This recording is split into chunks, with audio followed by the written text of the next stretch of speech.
Hello everyone, I am Neelam from Right to Education. आज के इस सेशन में हम पढ़ेंगे कक्षा 7 की मैथ में अध्याय 7 त्रिभुजों की सर्वांग क्षमता का इंट्रोडक्शन। देखिए, चैप्टर का नाम है त्रिभुजों की सर्वांग क्षमता, कॉन्ग्रुएंसी ऑफ ट्रायंगल। सर्वांग क्षमता को समझने के लिए हम लोग पहले सर्वांग सम समझेंगे कि ये होता क्या है। यदि हम लोग सिंपल शब्दों में कहें कि यदि कोई चीज का आकार और माप एक जैसा है तो वे वस्तुएं आपस में क्या है, सर्वांग सम है। सर्वांग सम का मतलब है एक जैसी हैं, यानी कि दो चीजें जो सर्वांग सम वस्तुएं हैं एक दूसरे की हूबहू प्रतिलिपियां होती हैं, यानी कि एक दूसरे को ओवरलैप कर लेती हैं। एग्जाम्पल के तौर पर समझेंगे, लेट्स सपोज आपके पास एक ही कंपनी के दो ब्लेड हैं। देखिए, शेप और साइज दोनों में सेम है और एक दूसरे को ओवरलैप कर रहे हैं। ओवरलैप जब एक दूसरे के ऊपर एक दूसरे को ढक ले रहे हैं तो इसका मतलब क्या हुआ, इसका माप और इसका आकार एक जैसा है दोनों का। तो ये क्या होगा आपका, ये वस्तुएं जो हैं ये सर्वांग सम है, कॉन्ग्रुएंट है। कॉन्ग्रुएंट का मतलब होगा कि एक दूसरे की हूबहू प्रतिलिपियां होती हैं। और भी एग्जाम्पल ले सकते हैं, जैसे एक ही कंपनी के बहुत सारे बिस्किट्स हैं, वो भी आकार और आपके माप में सेम होंगे और एक दूसरे को ओवरलैप कर लेंगे, ढक लेंगे मतलब, तो वो क्या होंगे, हमारे सर्वांग सम होंगे। और जो इन दो वस्तुओं में संबंध होगा उस चीज को हम लोग कॉन्ग्रुएंस कहेंगे, सर्वांग समता कहेंगे। कोई भी एग्जाम्पल ले सकते हैं, एक ही कंपनी के खिलौने ले सकते हैं, एक ही कंपनी के पेन ले सकते हैं, टिकट्स ले सकते हैं जो कि आपस में एक दूसरे को ओवरलैप कर सकते हैं। यहाँ तक कि स्टूडेंट्स, हमारे दो हाथ भी आपस में कॉन्ग्रुएंट होते हैं जो कि एक दूसरे को ओवरलैप कर लेते हैं। तो ये भी कॉन्ग्रुएंट का ही उदाहरण है। नेक्स्ट टॉपिक है तल आकृतियों की सर्वांग समता। यदि आपको दो फिगर दे दी जाएं और आपको कहा जाए कि क्या ये आकृतियां सर्वांग सम हैं, तो आप कैसे पहचानेंगे। एक तो इसके एक विधि है कि जिसको अध्यारोपण विधि बोलते हैं। इसमें एक का अक्ष बनाकर दूसरी आकृति पर रखते हैं। जैसे आप ट्रेसिंग पेपर से इसको ले लीजिए और इसके ऊपर इसको रख दीजिए।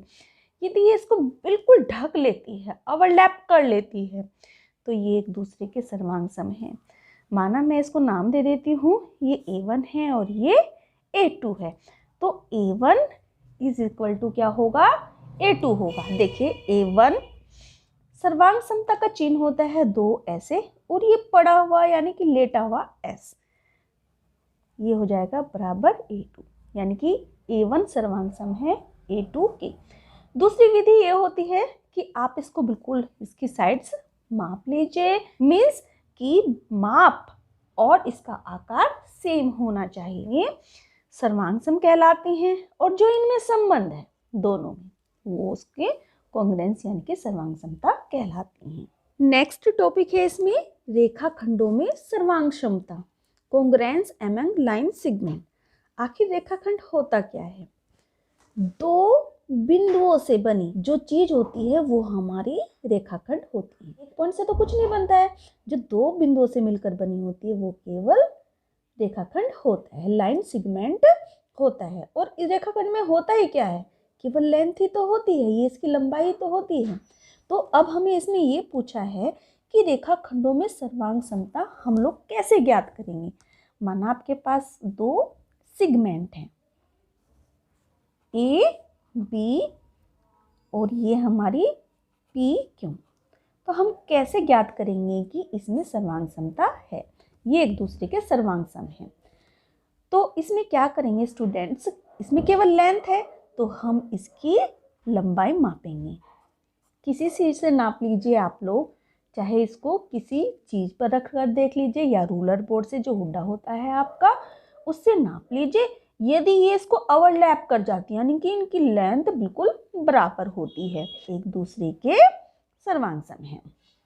देखिए, माना यानी इसकी 5 सेंटीमीटर है इसकी लेंथ, और जब हमने इसको मापा तो ये भी 5 सेंटीमीटर है, तो लेंथ बराबर हो गई।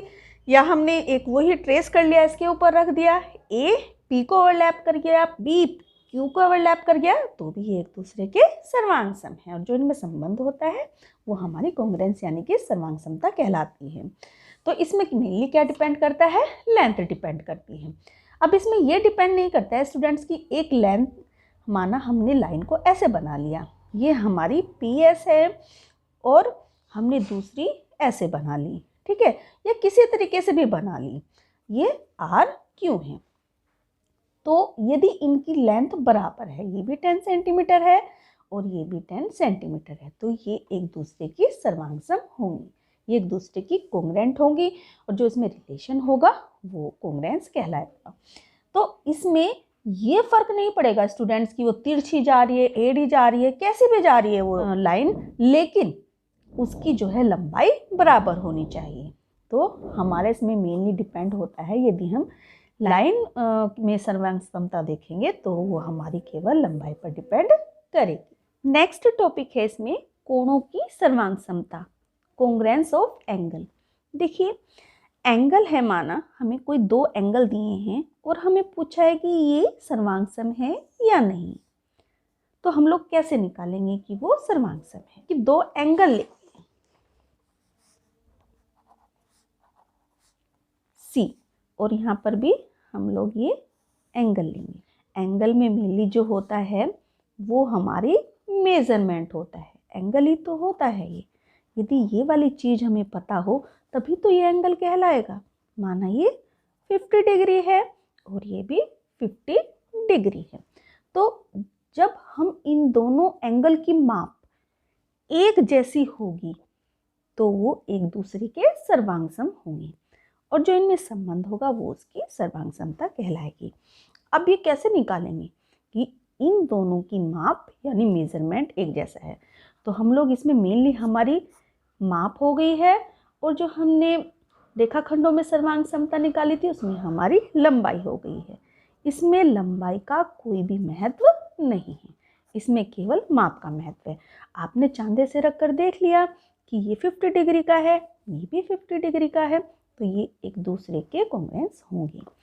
इसमें यदि माना ये यहाँ तक आ रहा है आपका और इसकी लेंथ मैंने वहाँ तक बढ़ा दी, ये देखिए ये लेंथ बढ़ा दी है, तो इसमें लंबाई का कोई भी इफेक्ट नहीं पड़ेगा। ये नहीं कह सकते कि इसकी लंबाई ज़्यादा है और इसकी कम है तो ये एक दूसरे के कॉन्ग्रुएंस नहीं है, नहीं, वो कॉन्ग्रुएंस होंगे। क्योंकि जब भी हम कोणों की सर्वांग समता देखते हैं केवल हम लोग माप देखते हैं, मेजरमेंट देखते हैं। ये 50 डिग्री का है, ये 50 डिग्री का है, ये वाला भी कोण एंगल देख लेते हैं।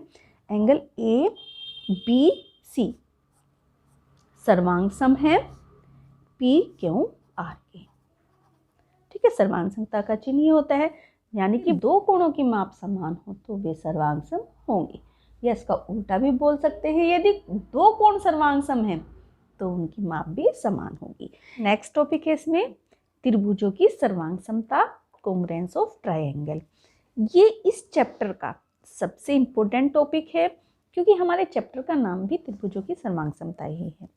अब हमें दो त्रिभुज दे दिए हैं और उनमें पूछा है कि इनकी सर्वांग समता कैसे ज्ञात करेंगे। माना हमें एक ट्रायंगल दिया है, उसमें क्या क्या चीज होती हैं, एक तो इसकी साइड्स होती हैं और दूसरा इसका एंगल होता है।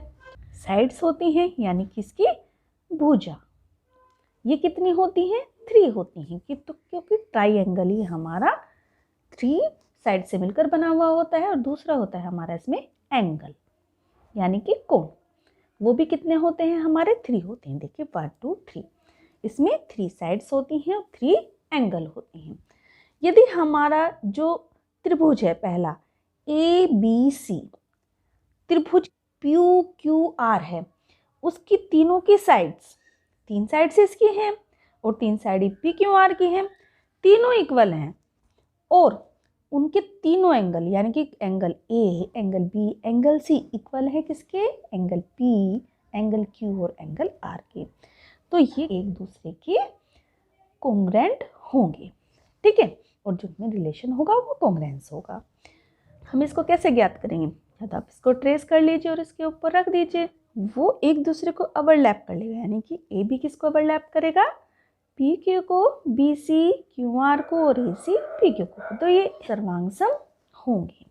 या इनको मेज़र कर लिए, इनको मेज़र कर लीजिए, यदि सब इक्वल आता है तो ये 6 चीज़ जो होती हैं ये इक्वल आती हैं तो एक दूसरे के सर्वांग सम होंगे। अब मेन पॉइंट्स क्या है इसको, कि इसको लिखते कैसे हैं। हम लोग जो लेते हैं कोण ABC लेते हैं, और जो हमारा होगा ये सर्वांग सम होगा किसके, PQR के। ये हमें अब ज्ञात है कि ABC सर्वांग सम है ट्राइंगल PQR के। तो हमें अब ये देखना है कि हम इसको कैसे लिखेंगे। इसके लिखने के तरीके से ही, हमने ABC लिखा है, उसको PQR लिखा है, इसके लिखने के तरीके से ही हमें पता चल जाएगा कि इस ट्रायंगल की कौन सी चीज PQR के बराबर है। देखिए इसमें एंगल होता है ना, एंगल A लिखा, पहले में A आ रहा है और इसमें क्या आ रहा है, हमारा P आ रहा है। तो एंगल A इक्वल होगा एंगल P के, और एंगल B इक्वल होगा, ये 2 नंबर पर आ रहा है और Q भी 2 नंबर पर आ रहा है, तो ये होगा एंगल Q के बराबर। नेक्स्ट है एंगल C होगा एंगल R के बराबर। ये हो गए हमारे यहाँ पर एंगल। और अब दूसरी इंपॉर्टेंट क्या चीज होती है इसमें, साइड्स। अब देखिए यदि हम इनको पहली दो को लें और इन दो को लें, तो ये हो गई हमारी भुजा का चिन्ह, ये होता है AB भुजा इक्वल हो गई हमारी PQ की, और BC इक्वल हो गई है, ये लास्ट में दो आ रहे हैं तो ये हो गई हमारी QR की। अब CA, एक ये लास्ट का और एक ये पहला, तो CAR P के बराबर होगी। ये लिखने के अंदाज से ही हमें पता चल जाता है। इसका एक और एग्जांपल लेकर देखते हैं स्टूडेंट्स, कि माना हमें ये दिया है त्रिभुज ABC, अब की बार हमें ये दिया है कि किसके सर्वांग सम है, ये QRP के। फिगर वही है, सेम सब कुछ वही है, लेकिन हमें लिखा हुआ कैसे आया, ऐसे आया है। तो इसके लिखने के तरीके से ही इसके एंगल और साइड्स चेंज हो जाएंगे। कैसे, आप देखिए हम लोग पहले एंगल ही ले लेते हैं। तो एंगल इसमें लिखने का तरीका है ये, कोण A होगा हमारा इक्वल कोण Q के, पहले हमारा कोण P के था, लेकिन हमें ये दिया है क्वेश्चन में कि त्रिभुज ABC सर्वांग सम है त्रिभुज QRP के, तो हमारा एंगल Q के बराबर होगा। Angle B is equal to होगा हमारा एंगल R के, और एंगल C इक्वल होगा एंगल P के। इसी तरह से इसकी साइड्स भी चेंज हो जाएंगी। साइड AB यानी भुजा AB इक्वल होगी QR के, BC इक्वल होगी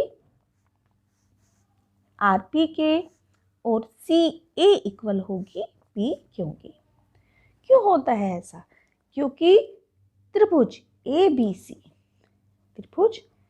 ABC संगत कोण है किसके, QRP की।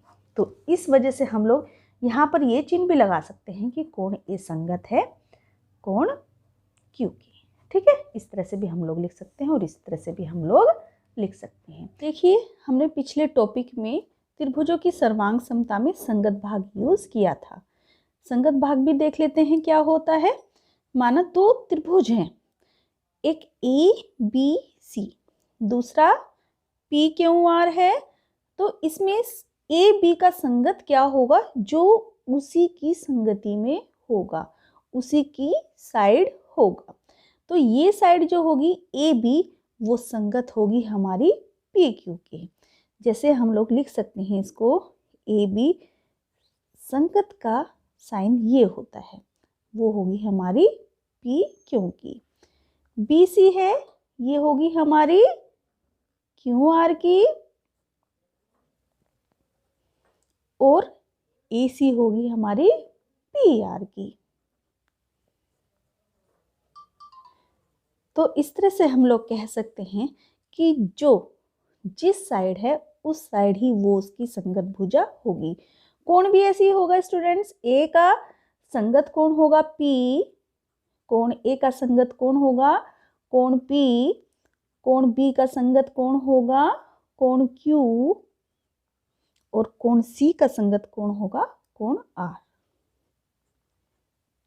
इसी तरह से हम लोग शीर्ष भी कह सकते हैं कि शीर्ष ए शीर्ष होगा, किसके संगत होगा, शीर्ष P के, शीर्ष B शीर्ष Q के और शीर्ष C शीर्ष R के। तो ये एक दूसरे के कोरोस्पोंडिंग है, यानी कि एक दूसरे के संगत भाग हैं।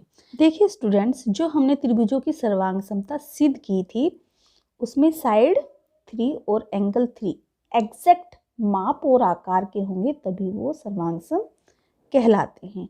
लेकिन सर्वांगसम सिद्ध करने के लिए 6 चीजें ना होकर इसमें यदि 3 चीजें भी गिवन हैं तो हम ये सिद्ध कर सकते हैं कि जो 2 ट्रायंगल दिए गए हैं वो सर्वांगसम हैं या नहीं है। अब ये तीनों चीजों का होना ये अलग अलग प्रतिबंध है। कुछ प्रतिबंध बनाए गए हैं जिसमें से 6 चीजों की बजाय यदि 3 चीजें ही बता सकते हैं तो हम कह सकते हैं कि ये जो 2 त्रिभुज हैं ये सर्वांगसम होंगे या नहीं। लेकिन इसका एक क्राइटेरिया है। हम पहला क्राइटेरिया पढ़ेंगे। देखिए एस सर्वांग समता प्रतिबंध। एस का मतलब क्या है यहाँ पर? एस का मतलब है यहाँ पर साइड साइड साइड, यानी कि भुजा भुजा भुजा। देखिए इनके नाम से ही पता चल रहा है, यदि 2 त्रिभुज गिवन हैं और उनकी साइड साइड साइड यानी कि भुजा भुजा भुजा, तीनों भुजाएं दोनों त्रिभुज की आपस में जो संगत भुजाएं हैं वो बराबर हों तो हम कह सकते हैं कि वो दोनों त्रिभुज आपस में सर्वांगसम हैं। कह सकते हैं हम लोग। देखिए दिए गए सुमेलन के अंतर्गत एक त्रिभुज की तीनों भुजाएं क्रमशः किसी दूसरे त्रिभुज की संगत भुजाओं के बराबर हो तो वो त्रिभुज जो है सर्वांगसम होंगे। कैसे? देखिए आपको एग्जाम्पल के तौर पर मैंने 2 त्रिभुज बनाए हैं, एक रेड है और एक ग्रीन है। पहला त्रिभुज है ABC, दूसरा है त्रिभुज PQR। देखिए AB की संगत भुजा यहाँ पर PQ है और AB भी 4 सेंटीमीटर है, PQ भी 4 सेंटीमीटर है। तो हम लिख सकते हैं भुजा AB की संगत भुजा है बराबर है PQ भुजा। इसी तरह से त्रिभुज ABC में भुजा BC इक्वल है QR के। देखिए गिवन है ये 6 सेंटीमीटर है, ये भी 6 सेंटीमीटर है। ये AB हमारी 4 सेंटीमीटर थी, ये भी 4 सेंटीमीटर है। अब भुजा AC देखिए, ये संगत होगी हमारी PR की, क्योंकि ये भी 5 सेंटीमीटर है, ये भी 5 सेंटीमीटर है। तो हम कह सकते हैं कि जो गिवन त्रिभुज हैं दोनों, उनकी संगत भुजाएं बराबर हैं तो ये एक दूसरे के सर्वांगसम होंगे, जैसा कि हमारा प्रतिबंध में लिखा हुआ है भुजा भुजा भुजा। अब इसमें एक और है स्टूडेंट्स, यदि माना ये त्रिभुज इस तरह से ना बन करके, एक त्रिभुज तो ऐसे ही बना हुआ है माना, ये देखिए आप, इसमें आप लोग कंफ्यूज मत कीजिएगा। ABC ये हमारा है 4 सेंटीमीटर, सेम है ये 5 सेंटीमीटर है और ये 6 सेंटीमीटर है। अब की बार ये त्रिभुज ऐसे ना बना करके त्रिभुज को इस तरह से कुछ बना दिया है, ठीक है। और नाम हमारा सेम ये रखा है PQR और इसमें जो PQ है हमारी ये 6 सेंटीमीटर है, QR है वो हमारी 5 सेंटीमीटर है, PR है हमारी 4 सेंटीमीटर है। कभी ऐसे भी गिवन हो सकता है। और आपसे पूछा गया है कि क्या ABC त्रिभुज, ये जो दूसरा त्रिभुज दिया हुआ है, ये सर्वांगसम है या नहीं है। ये इस तरह से लग रहा है कि हम लोग अंदाजा नहीं लगा सकते, थोड़ा कंफ्यूज हो सकते हैं। तो हम लोग इस कंडीशन में त्रिभुज का नाम देखेंगे और नाम से ही हम लोग उसकी लेबलिंग करेंगे, जैसा कि आपको मैंने पीछे भी समझाया है। तो इस त्रिभुज का नाम हम किसी तरह से अपने अकॉर्डिंग रख लीजिए, त्रिभुज ABC। लेकिन इस त्रिभुज का नाम हम इस त्रिभुज को देखकर ही करेंगे। जैसे ए बी भुजा हमारी 4 सेंटीमीटर है और इसमें हमारी भुजा कौन सी है 4 सेंटीमीटर, आर पी। तो हम लोग क्या करेंगे, आर पी हमारे इसके इक्वल है, ठीक है। बी सी हमारी 6 सेंटीमीटर है, ये किसके इक्वल है, हमारी पी क्यू के इक्वल है। और सी ए हमारी 5 सेंटीमीटर है और इसमें हमारी ये आर क्यू 5 सेंटीमीटर है, ठीक है। तो हमने इसकी ए बी सी लेबलिंग देखिए इस तरह से की कि हमारी जो है ये ए बी पहले 4 सेंटीमीटर आ रहा है, फिर 6 सेंटीमीटर आ रहा है और फिर 5 सेंटीमीटर आ रहा है। तो ए बी सी हमने किया। अब देखिए इसमें पहले 4 सेंटीमीटर आ रहा है, फिर 6 सेंटीमीटर, फिर 5 सेंटीमीटर। तो हम इसकी लेबलिंग करेंगे त्रिभुज आर पी क्यू। ये आया समझ में कि हमने जो है इस तरह से किया है और जो संगत भुजा जिस सेंटीमीटर की थी वो ही रखकर हमने इस त्रिभुज की लेबलिंग यहाँ पर करके और इसका नाम रखा है।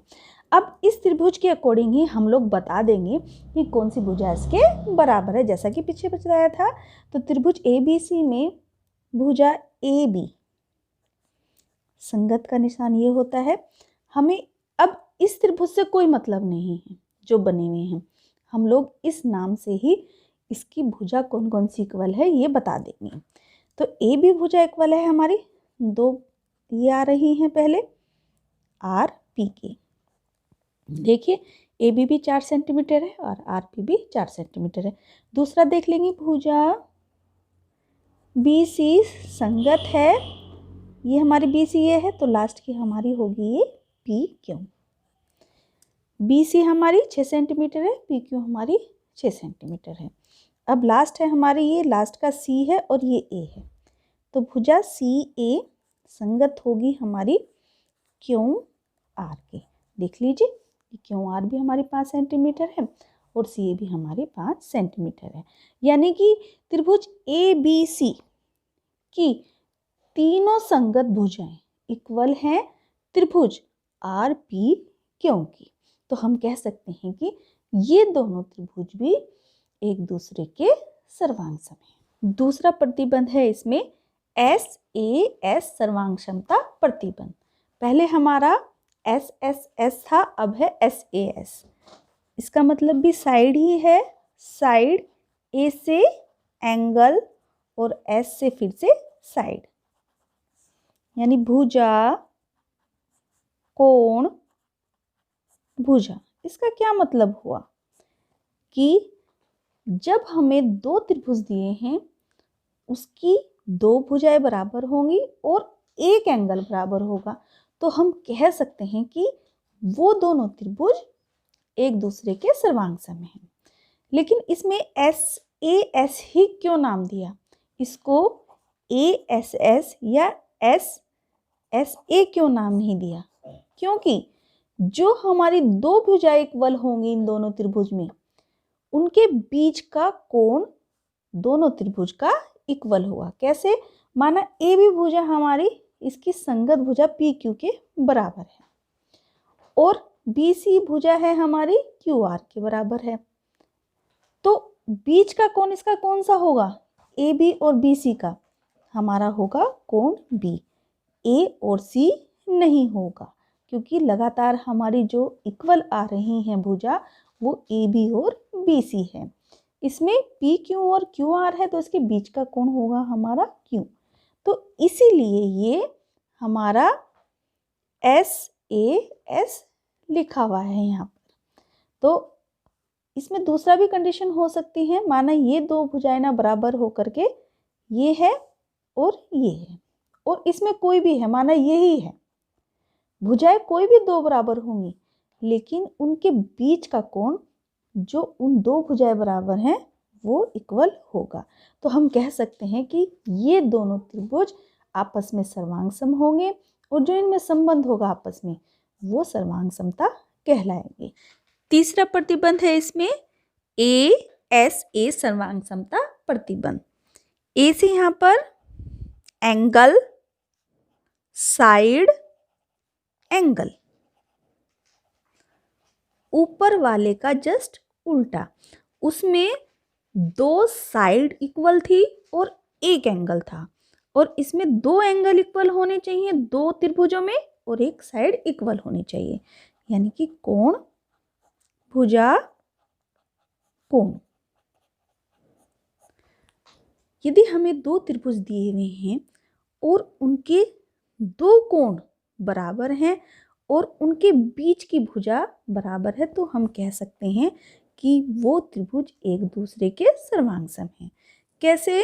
माना ये ए एंगल है और यहाँ पर ये बी एंगल है और दोनों इक्वल हैं। माना ये 60 डिग्री का है, ये भी 60 डिग्री का है, और इधर जो त्रिभुज है पी क्यू आर, इसमें भी ये 60 डिग्री का है, ये 60 डिग्री का है, दोनों बिल्कुल बराबर वाले कोण हैं।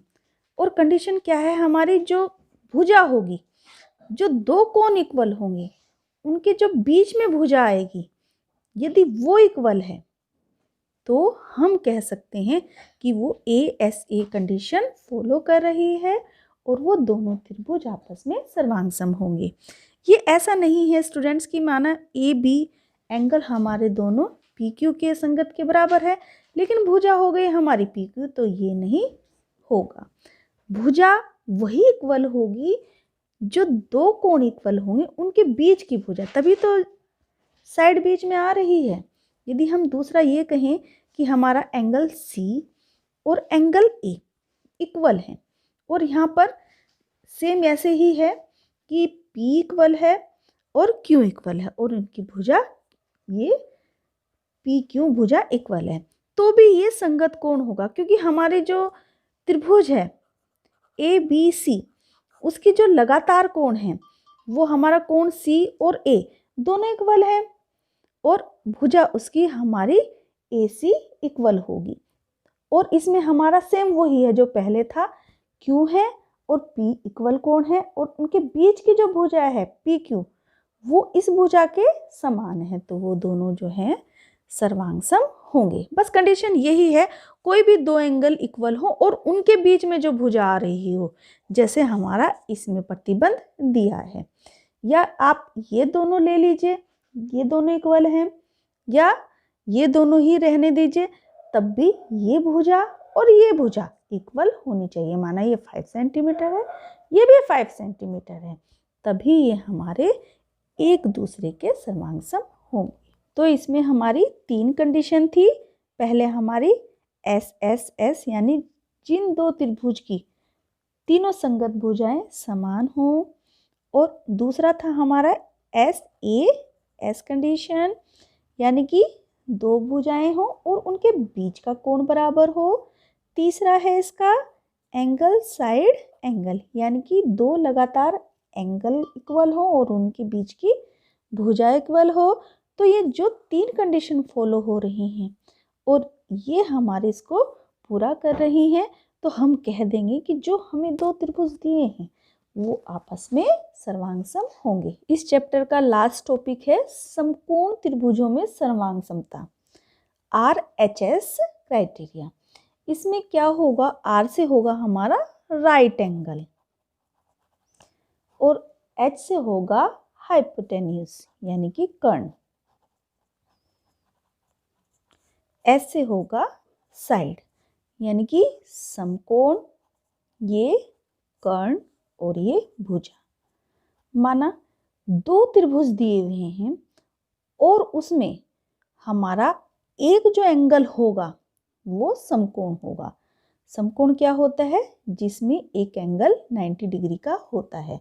माना कोई एक त्रिभुज है और उसका एक एंगल 90 डिग्री का है, तो वो हमारा त्रिभुज जो है समकोण त्रिभुज कहलाता है।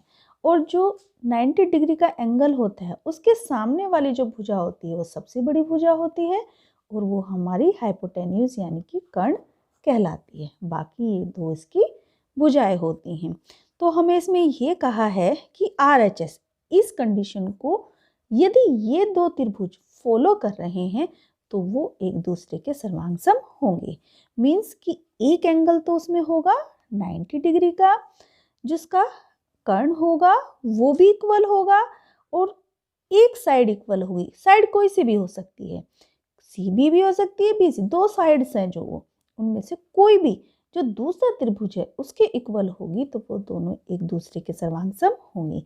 एग्जाम्पल के तौर पर मैंने एक त्रिभुज लिया है ABC और दूसरा त्रिभुज लिया है PQR, जिसमें कि ABC में जो कोण B है वो हमारा 90 डिग्री का है, ये साइन 90 डिग्री का होता है, और त्रिभुज जो है हमारा PQR में कोण Q 90 डिग्री का है, और उसके जो सामने वाली भुजा है वो कर्ण कहलाएगी, और सबसे बड़ी भुजा होगी ये हमारी 8 सेंटीमीटर है, और जो त्रिभुज ABC है उसका एंगल B जो है 90 डिग्री है, और उसके सामने वाली भुजा कर्ण है जो कि 8 सेंटीमीटर है। देखिए दोनों इक्वल है, और इसमें BC 3 सेंटीमीटर है, इसमें QR 3 सेंटीमीटर है। कंडीशन फॉलो कर रहा है, यानी कि राइट एंगल भी है दोनों में, हाइपोटेन्यूज भी इसका जो है इक्वल है, 8 सेंटीमीटर है,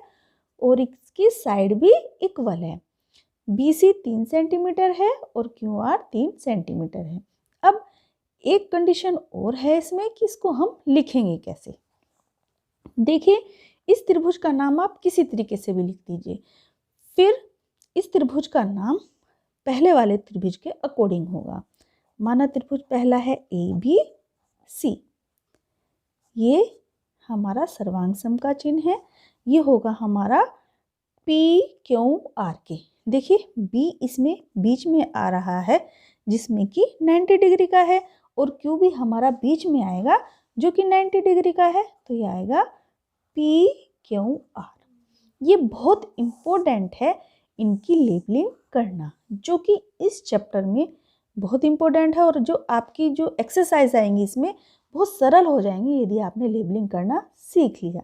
यदि आप इस त्रिभुज का नाम इस तरह से ना, इस तरह से लिख ले त्रिभुज CBA, तो इसी के अकॉर्डिंग आपको इस त्रिभुज का नाम भी लिखना पड़ेगा। जैसे आपका PQR था तो ये आ जाएगा RPQ। ठीक है, इसी के साथ स्टूडेंट्स इस चैप्टर का प्रस्तावना यहीं पर ख़त्म होती है। अगली वीडियो में हम इसकी एक्सरसाइज के साथ मिलेंगे, तब तक के लिए थैंक यू।